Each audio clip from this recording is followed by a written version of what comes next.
We've all been hearing mixed things about Season 2 of Peacemaker. People saying nothing happens, the finale was bad, yada yada yada. But you know what? You want to know something? I really fucking loved Season 2 of Peacemaker, and let me tell you why. Hey! We Spider-Man meme! Straight off the bat, before Episode 1 even properly begins, thank God James Gunn didn't overthink how to bridge Season 1 of Peacemaker from the old DCEU with the new DCU. Just a simple retcon did 99% of the legwork in making it happen, and the season never stops to explain it because it knows we aren't stupid. Thank goodness. Tonally, this was the perfect place to do this transition, as the first episode of Season 2 is built around this awkward in-between time in these characters' lives. They were the fuck-ups, the rejects, the 11th Street kids. But they saved the world, and their lives were completely uprooted in the process, but surely it's gotta count for something. And it doesn't. Of course it doesn't. All of them are cluelessly looking for some semblance of recognition and momentum. Peacemaker is rejected from the Justice Gang. Adebayo tries to spin her skills off into a lukewarm attempt at creating a security consulting agency. Harcourt is blacklisted from government agencies. And Economos is stuck lying low in the position he had in the first place. And Vigilante is chillin'. Before we're even shown all this, though, it sets up Peacemaker's primary conflict for the season. Listen to the sound design here. There's something profoundly not right about it. It gives off the feeling that Chris is stumbling into this physical mirror of his subconscious desires. You look like you've seen a ghost.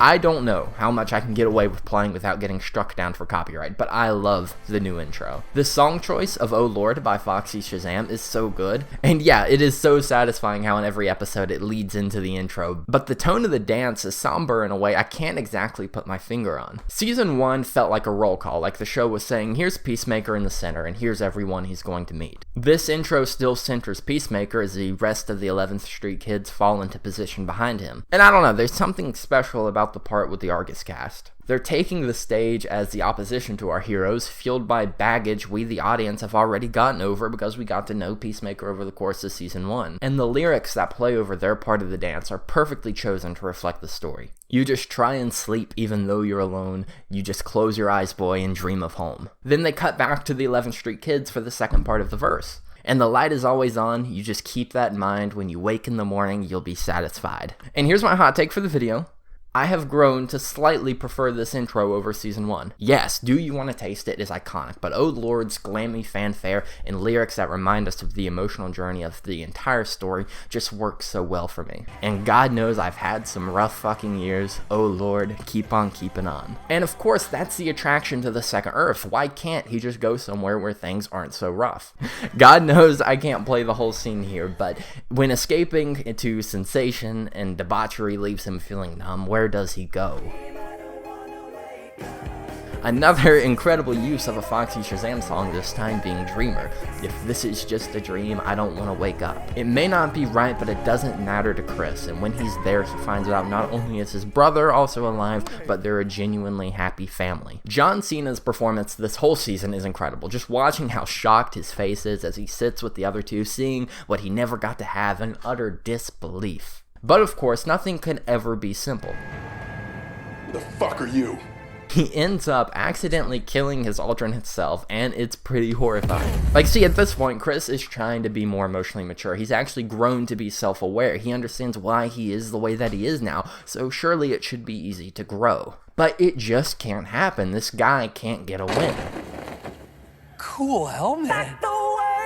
The scene where he and Vigilante dispose of second Peacemaker's body is so messed up for how gratuitously traumatizing it is, and sure, this could be a good metaphor for dismantling his old self, but it's so clumsy and horrific. Vigilante's chillin' though. From here on out, I'll be talking about the season more broadly, but I wanted to focus on how Peacemaker's emotional journey is set up because it's done with so much weight and so much humor. It's the baseline that represents the entire emotional arc of this season as a whole, as it develops and is reflected in each character's individual journeys.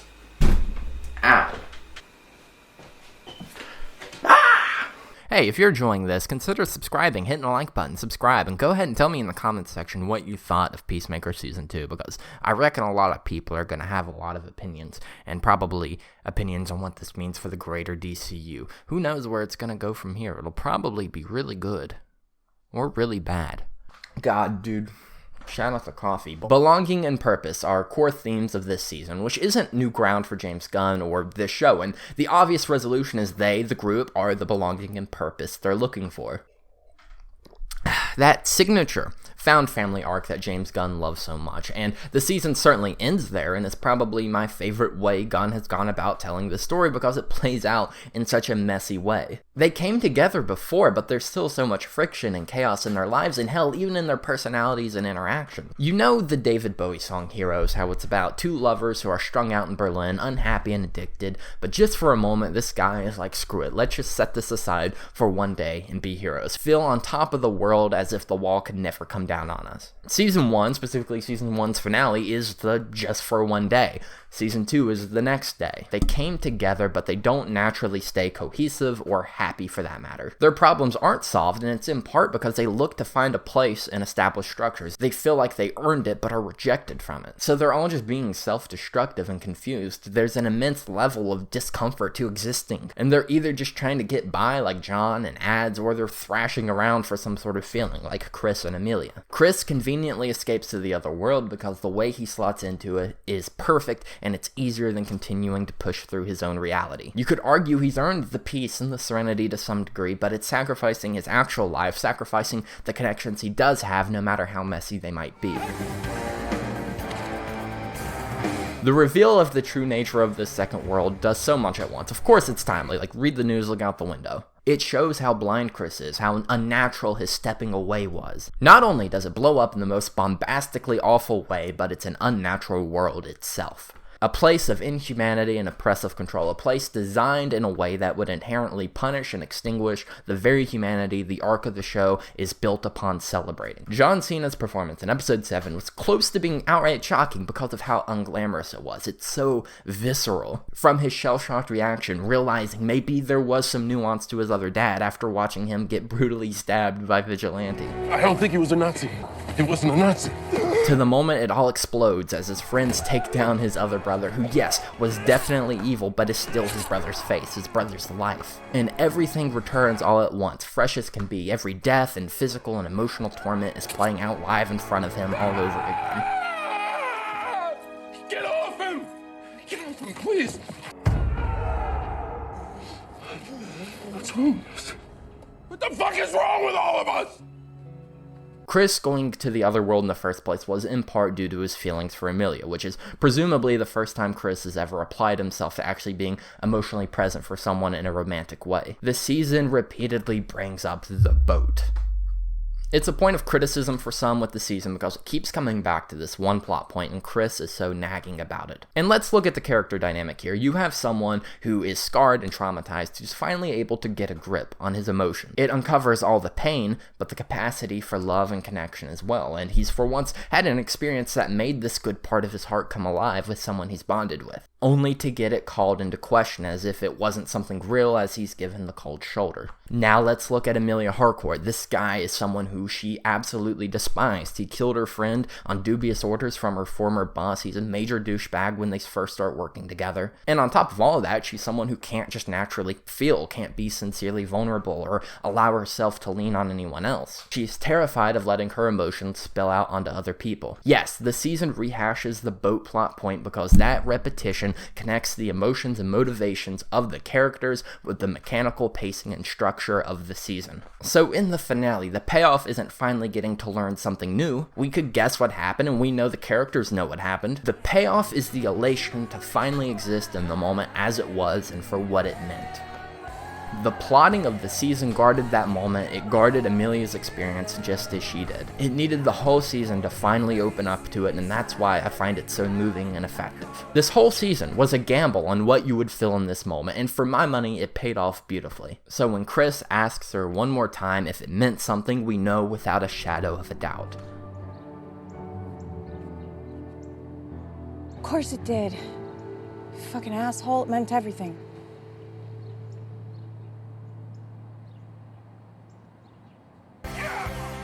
Oh Lord plays one last time as we see the 11th Street kids resolve to make a difference. They're no longer allowing themselves to be discarded and taken advantage of. They've been denied access to the real heroes, the real public servants. The system around them has beat them down, but they played into it. They gave it everything. They felt satisfied with being on the right side and wanted to move up and get admiration for their alignment. Other Augie has a line that sheds light on this. I applaud you if your world is perfect and you fight every injustice you ever see. Is that what you do? It shines a light on the fact that the entire team has bent over backwards to allow themselves to be cogs in the machine. The truth is they're not fighting for the greater good. Whether they're doing something good or bad, they're trying to play a part for something that doesn't have good intentions. When has anything we've ever done actually been for the good of the people? And when letting go of that, for once, everything works, everything is joyful, the friction smooths over, the second chances and forgiveness pays dividends. The future seems bright, it's saturine like a prescription drug commercial, and I love it more than anything I've seen all year.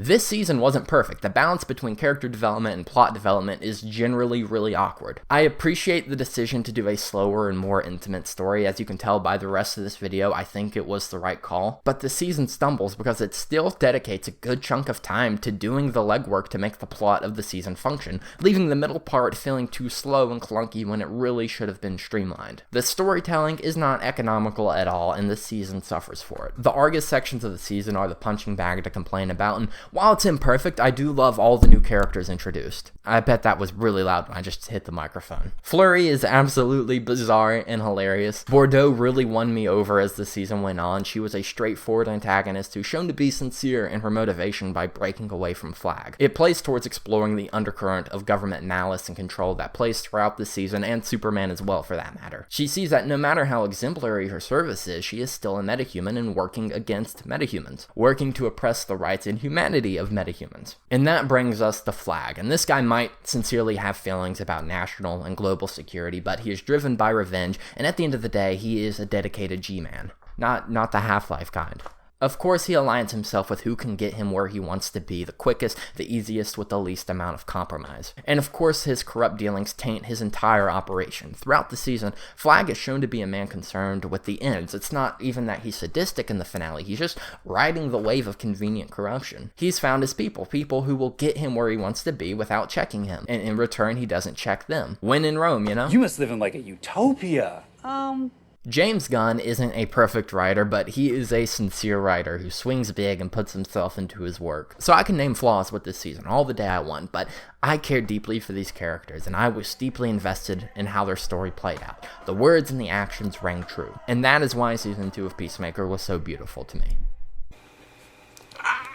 Well, I hope you like onboard camera microphones. Thank you so much for watching, and if you want to see more stuff like this, like I said in the little interlude section, hit subscribe, hit the bell. This has been a very DC and James Gunn centric channel pretty much since Superman came out, because I did a video on Superman, I did a video on James Gunn as a director, I did a video on Peacemaker Season 2.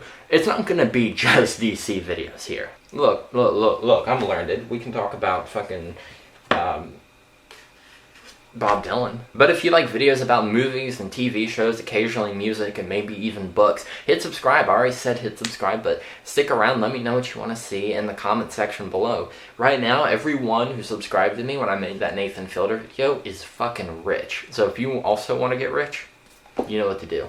I'm literally just making videos as stuff interests me. So, you know, I've been on a big DC and James Gunn kick, so you got 3 fucking videos about that in the span of a few months. So go and watch those other ones if you like this. I made a video about superhero movies, like kind of in general, ones that I think are really cool. Am I even in focus? Ones that are really, really cool. I made that like a year ago. So follow me on Instagram. I post updates about videos there. I'll post general thoughts about stuff I'm watching. I'm trying to get some photography stuff prepared. Follow me on Letterboxd. I log everything I watch on there. I occasionally post reviews, or if you want to go back in time and judge stuff I wrote when I was 15, you can always do that too. Tell me, how would you write to him? What? The letter, of course. Well, I'd start like this. Dear Sir. Must I really address him, dear sir? Yes, it's indispensable. But after all, I think, well, go on. I'd write it like this. Dear Sir, forgive me.